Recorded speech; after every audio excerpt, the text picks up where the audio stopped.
Okay, bakaba bange mwebalire ddala n'okujja. Kale sebo. Omanyi ffe kampuni yaffe empya.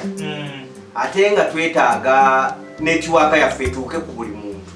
So kyokola tugenda tunoonya ebifo kuteeka obulongooti bwaffe. Okuffe tetugula ttaka. Wabula tuliizinga. Tuliizinga. Omanyi okugamba obwo oluzunguzungu. Mulipangisa. Mu liizi yaffe eba ya myaka 49. Myaka 49. Bategeeze gye emyaka bwe giggwako ettaka liddamu ne lifuuka liryo. Muddamu ne mulimpa. Nelisigala wonga ligogolinyako obuvunaanyizibwa. Fumita emboozi. Kati mu kyo tulina ebintu bye tutakkiriza ng'okuzimbawo ennyumba kuba naawe bege akalongooti kano kakukosa. Ebintu ng'okuteekawo emiti oba kalitunsi oba gino emiti emituba tetubiteeka ku ttaka we tuba tusasudde. Lwa nsonga biba bigenda tekutataaganya netiwaaka yaffe ate gye twalyagadde abantu bafune. So mu byonna oba osayininga endagaano ebyo tubibaamu. Ku ttaka olwo kubangamba kuliko amalaalo. Kulika ebijja bya jjajja wange mangalita. Mangalita jjajjaawo. Muleka atereere emirembe wakuvaawo. Era tumutataaganya mulikeewo. Kale sebo. Asigaleko. Asigalawo. Kale. So ndowooza ekiba kisigadde ebintu birala byangu. Kuba ebisigadde biba byaffe kabitukkiriziganya ku miwendo ndowooza omwami yakibagamba. Ebya ssente nayogeddeko nabo miliyoni 10. Kuba era y'emu ku nsonga ezindeese kuba obukulu ono kapiito mukwano gwange nnyo kaakati yansabye njije era bwe yaŋŋambye neŋŋamba kanjije muyambeko kubanza ebintu bya kanaala ebyo si gwe mulundi ogusoose nzize mbiraba mu mikwano gyange egy'enjawulo naye nga ensonga lwaki ndi wano mbadde nsaba miliyoni 10 sente entono nga njagala bamwongere ku sente wakiri miliyoni nga 4. Miliyoni 4. Kiza mukwano nga nsanyusa okulaba. Nsanyukidde ddala. Obwedda ndi wano ŋŋamba bannange Kiza wange nga nkyaye ng'aludde okujja okundaba. Oba nkole ntya obutebe baabutudde. Njana muse totawaana. Leero nze kubanja sente zange. Kummanja? Okummanja ki? Sente z'enkuna amala byendeeta. Sente za nkuna amanda omanja nkubanja. Leka naawe nze manda wagampa mukwano tekwaliko byakusasula. Saagala bintu byakunkwenya nze ndi muntu mukulu tebamala gampisa mu maaso. Njana muse komanyi kye wankoze ggwe? Nakoze eki? Wanvumye gwe nakusanze otamidde ekipo emu ogitadde wano nalo gikutte wano okutte engatto mu ngalo. We nawe n'ogenda oleekaana onvumye mu bantu. Kiza kyogamba wansanze. Nakusanze ng'ogenda ali ewuwo. Nondabirako ddala n'amaaso. Nze kennyini. We nawe n'oyo okola bukozi bw'otu we nawe n'oweddeyo.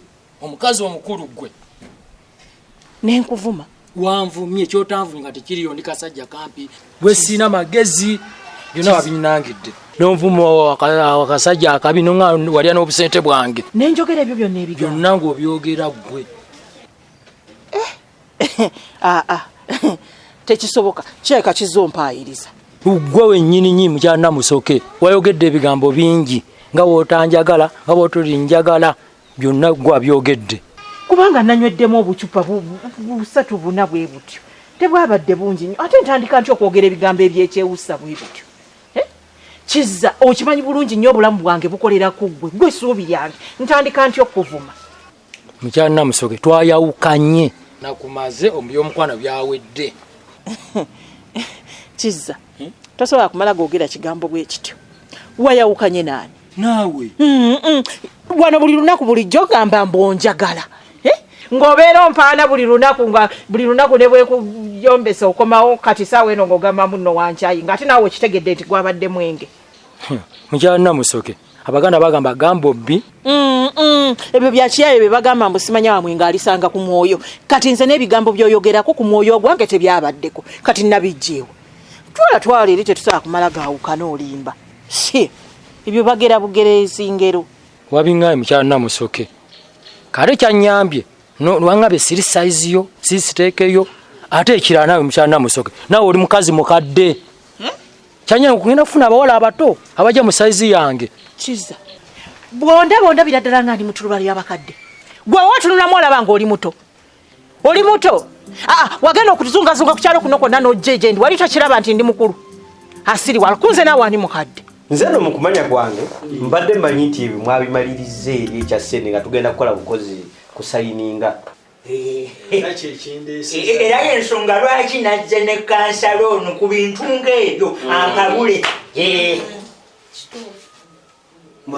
Kati mubadde mumugamba mutya? Manager oba bongereyo milioni 10 bw'ola obukadde 2. Milioni 2. Kuffe tetulina buzibu milioni 2 tusobola zidirizinga. 2 nazo sente naye zisigala ntono kubanga amazima ensonga za kanaala akumanyi kalina era bwe kakosanga bw'ogambye abeetooloddewo muntu omuweera ddala sente lumu n'agenda n'ayiya obulamu waakiri kale 3.5 3.5 nyingi naye era muzisobola kuzisobola kirala n'okubeera ennyingi kirala kuba munange kati ekyo kifo kimu tulina okugula ebifo nga mu nsi wano yonna tulina okugula ebifo biyitirivu ekiyinza oga nti ekisemba okunyigiriza ennyo mukole milioni 3. Milioni 3. Ekyapa kyawo mukiina? Ekyapa nkirina. Buli kimu nkirina. Ettaka nze ndinako obuvunaanyizibwa. Okiraba otya?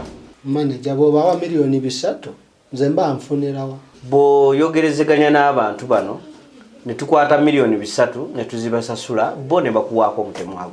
Ate era nange ekyo nkimanyi kubanga babulooka bano era nabo bakola kufuna ekyo nkimanyi era nze mmanyi nti tugenda teeseganya naye mukulu kapito bulooka oyo naye aba alina okufuna kasente ako.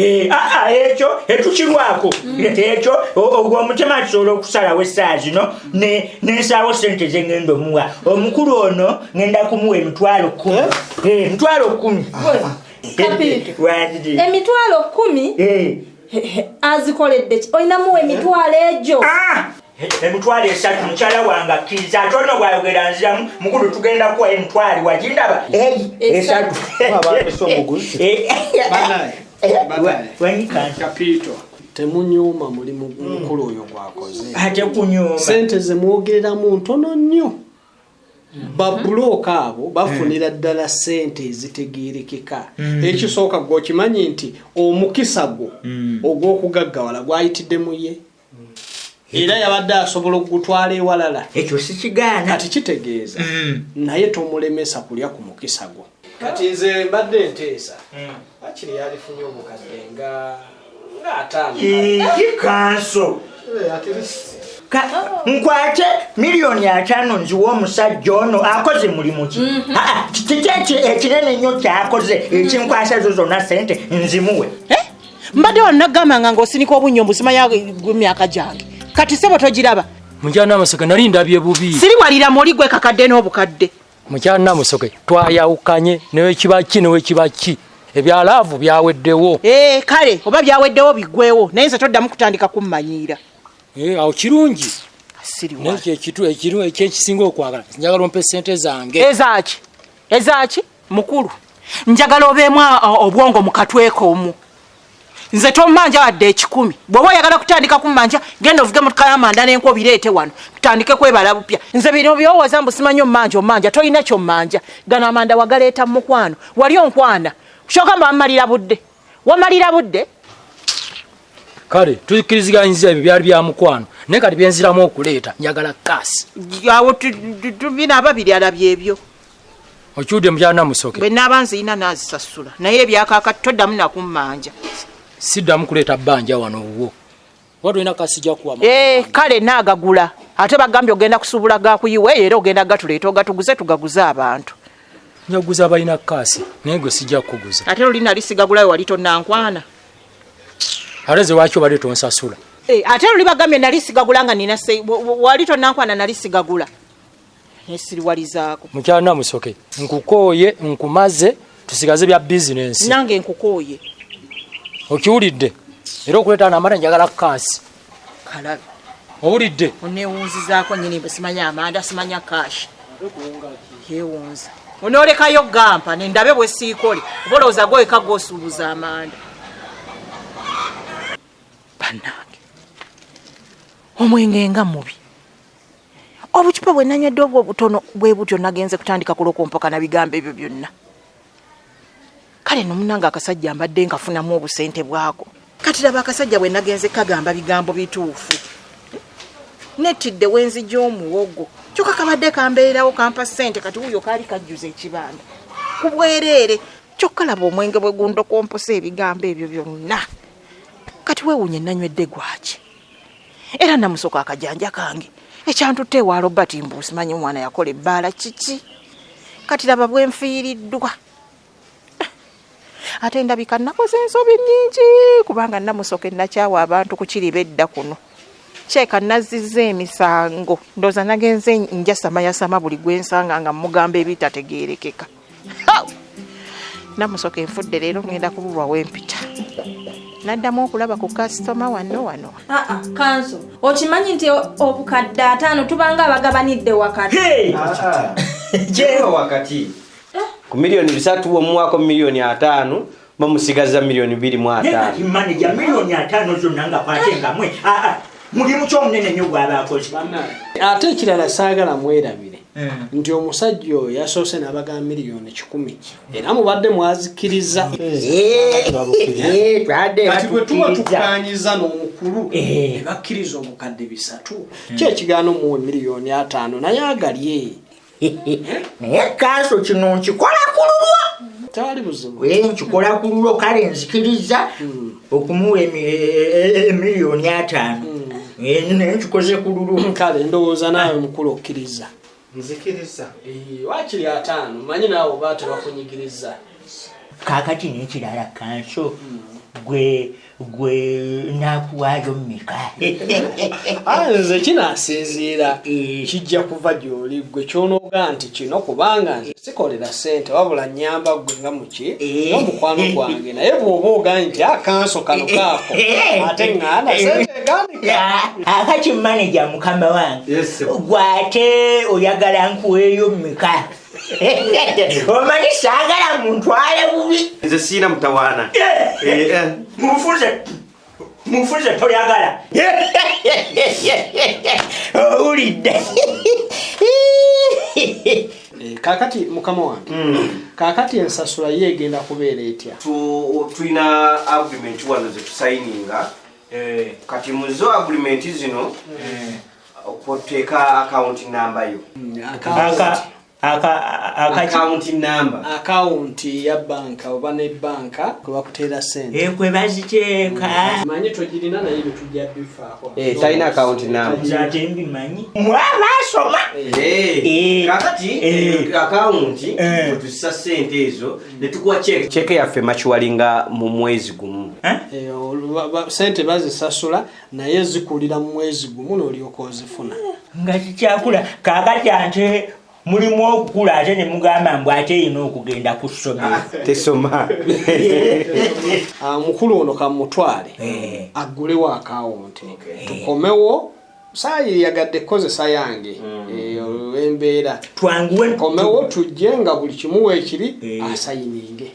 tewali buzibu akange tosobola akantera ku akawunti yange akamiro kaaki nkyoba omanya nze we tunaaviira wano nze ngenda bakwasaganya mwenna tweyanziza webale nnyo mwebalire ddala tweyanzira mwami Kapito erinnya likutte agenda ofuuka omugagga mu kaseera mpaawo kaaga kati obwangu bwe bufunyisa ssente ano kagenda mbikoleko tugenda kudda owaaye owulidde byebyo nno